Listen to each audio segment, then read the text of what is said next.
Soybean में अब असली खेल शुरू होने वाला है दोस्तों। एक तरफ दुनिया में सोयाबीन की क्रशिंग रिकॉर्ड रफ्तार से बढ़ रही है, सोया तेल और सोया मील की डिमांड मजबूत हो गई है, तो दूसरी तरफ ब्राजील की अगली फसल पर अल नीनो की नजर है। अगर मौसम ने करवट ली और ब्राजील की पैदावार पर असर पड़ा तो क्या ग्लोबल सप्लाई सोयाबीन का पूरा गणित बदल जाएगा?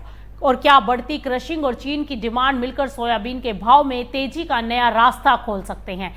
यानी इस वक्त सवाल सिर्फ ये नहीं कि सोयाबीन कितना पैदा होगा, सवाल ये है कि कितना बचेगा, कितना क्रश होगा और कितना ग्लोबल बाजारों में पहुंचेगा। चलिए समझते हैं सोयाबीन बाजार का पूरा ग्लोबल गेम। सोयाबीन बाजार में इस समय कहानी सिर्फ भाव की नहीं बल्कि डिमांड, क्रशिंग, बायोफ्यूल और मौसम, इन चार बड़े फैक्टरों की है। एक तरफ अमेरिका, ब्राजील और अर्जेंटीना में सोयाबीन क्रशिंग लगातार बढ़ रही है, तो दूसरी तरफ ब्राजील की अगली फसल पर अल नीनो का खतरा मंडरा रहा है। यानी आज की मजबूत मांग और कल की संभावित सप्लाई दोनों एक साथ बाजार को प्रभावित कर रहे हैं। सबसे पहले बात करते हैं ग्लोबल क्रशिंग की। जुलाई में प्रमुख उत्पादक देशों में सोयाबीन क्रशिंग करीब 16.39 मिलियन टन पहुंची, जो पिछले साल के 15.26 मिलियन टन से काफी ज्यादा है। अमेरिका, ब्राजील और अर्जेंटीना तीनों जगह प्रोसेसिंग बढ़ रही है।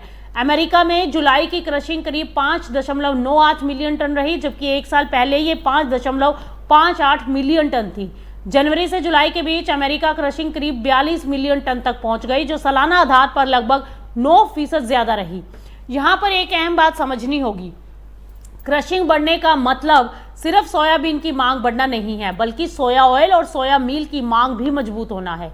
सोया ऑयल को बायोफ्यूल सेक्टर से सपोर्ट मिल रहा है, जबकि सोया मील को की मांग जो है वो पशु आहार इंडस्ट्री से आ रही है। यानी सोयाबीन की पूरी वैल्यू चेन इस समय एक्टिव दिखाई दे रही है। ब्राजील में भी जुलाई की क्रशिंग करीब 5.66 मिलियन टन रही, जो पिछले साल के 5.26 मिलियन टन से ऊपर है। वहीं अर्जेंटीना में क्रशिंग करीब 4.25 मिलियन टन के आसपास पहुंच गई। यानी एक तरफ दुनिया में सोयाबीन की प्रोसेसिंग बढ़ रही है, तो दूसरी तरफ ब्राजील से निर्यात भी मजबूत है। और यही वजह है कि फिलहाल ग्लोबल बाजार में तत्काल सप्लाई संकट दिखाई नहीं देता। लेकिन अब कहानी का दूसरा और ज्यादा महत्वपूर्ण हिस्सा शुरू होता है, ब्राजील की 2026-27 की फसल। ब्राजील में अगली 2027 फसल की बुआई सितंबर से शुरू होने वाली है और इस बार बाजार की नजर सिर्फ रकबे पर नहीं बल्कि मौसम पर है। कोफको के मुताबिक ब्राजील में सोयाबीन का रकबा बढ़ सकता है, लेकिन बढ़ोतरी की रफ्तार पिछले सालों के मुकाबले धीमी रहेगी। किसानों के मार्जिन पर दबाव और कर्ज की उपलब्धता में मुश्किलें इसके पीछे की बड़ी वजह है। अब अगर रकबा बहुत तेजी से नहीं बढ़ता और दूसरी तरफ मौसम पैदावार पर दबाव डालता है, तो कुल उत्पादन के अनुमान पर भी असर पड़ सकता है। और सबसे बड़ा खतरा जो है वो अल नीनो का है। मौजूदा मौसम संकेतों से 2026 के दूसरे हिस्से में अल नीनो के मजबूत होने की संभावना को लेकर चिंताएं बढ़ गई हैं। दक्षिण अमेरिका में इसका असर इलाकों के हिसाब से अलग अलग हो सकता है। दक्षिण ब्राजील में ज्यादा बारिश का रिस्क है, जबकि कुछ मध्य और उत्तरी इलाकों में गर्मी और सूखे की स्थिति की चिंता बढ़ सकती है। और सोयाबीन के लिए यही सबसे बड़ा सवाल है, बारिश कितनी होगी नहीं बल्कि सही समय पर कितनी बारिश होगी। क्योंकि अगर बुआई के बाद बारिश में देरी हुई, फिर फूल और दाना बनने के समय नमी की कमी आई, तो प्रति हेक्टेयर उपज पर इसका असर पड़ेगा।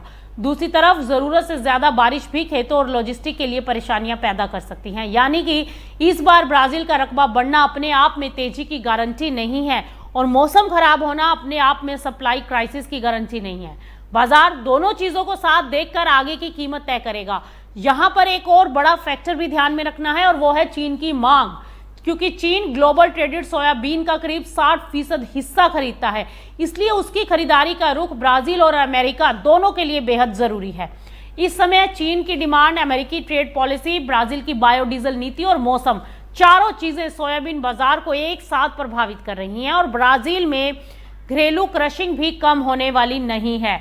यूएसडीए के मुताबिक 26-27 में ब्राजील की घरेलू सोयाबीन क्रशिंग रिकॉर्ड करीब 62 मिलियन टन तक पहुंच सकती है, जिसे बायोडीजल की बढ़ती मांग से सपोर्ट मिल रहा है। यानी कि ब्राजील की फसल से सिर्फ एक्सपोर्ट डिमांड पूरी नहीं होगी, बल्कि देश के अंदर भी ज्यादा सोयाबीन क्रशिंग के लिए इस्तेमाल होगा। यहीं से सोयाबीन बाजार का असली समीकरण बनता है। अगर नई फसल अच्छी रहती है, ब्राजील का निर्यात मजबूत रहता है और चीन की खरीद सामान्य रहती है, तो ग्लोबल सप्लाई आरामदायक रह सकती है और तेजी एक सीमित लेवल पर पहुंच सकती है। लेकिन अगर अल नीनो के कारण पैदावार पर दबाव आया और उसी समय क्रशिंग मजबूत रही और चीन की खरीदारी भी बढ़ गई, तो बाजार में सप्लाई का कुशन तेजी से कम हो सकता है और इसका सीधा असर सोया तेल और सोया मील पर भी पड़ सकता है। खासकर सोया तेल में बायोडीजल की मांग एक अतिरिक्त सपोर्ट दे रही है। जुलाई में अर्जेंटीना और ब्राजील का संयुक्त सोया ऑयल निर्यात रिकॉर्ड 9.5 लाख टन रहा और भारत की मजबूत मांग भी इसमें एक बड़ी महत्वपूर्ण फैक्टर रही। तो भारत के लिए भी ये कहानी काफी अहम है, क्योंकि अगर ग्लोबल सोयाबीन बाजार में मौसम की वजह से तेजी आती है तो उसका असर सिर्फ अंतर्राष्ट्रीय सोयाबीन भाव तक सीमित नहीं रहेगा, बल्कि उसका असर सोया ऑयल, खाद्य तेल आयात, क्रशिंग मार्जिन और घरेलू सोयाबीन बाजार तक पहुंच सकता है। फिलहाल तो सबसे बड़ा पॉइंट ये है कि मौजूदा सप्लाई मजबूत है, क्रशिंग मजबूत है, लेकिन अगली फसल का मौसम काफी अनसर्टेन है। इसीलिए आने वाले दिनों में बाजार को 3 चीजों पर सबसे ज्यादा नजर रखनी होगी: ब्राजील में बुआई की शुरुआत, अल नीनो का वास्तविक असर और चीन की सोयाबीन खरीद। अगर ये तीनों फैक्टर एक ही दिशा में चले तो सोयाबीन में बड़ा ट्रेंड बन सकता है। तो सवाल यही है, रिकॉर्ड क्रशिंग सोयाबीन को सपोर्ट देगी या ब्राजील की अगली बम्पर फसल की उम्मीद भाव पर दबाव बनाएगी? फिलहाल जवाब मौसम के पास है और सितंबर से शुरू होने वाली ब्राजील की बुआई इस कहानी का अगला बड़ा अध्याय लिखने वाली है।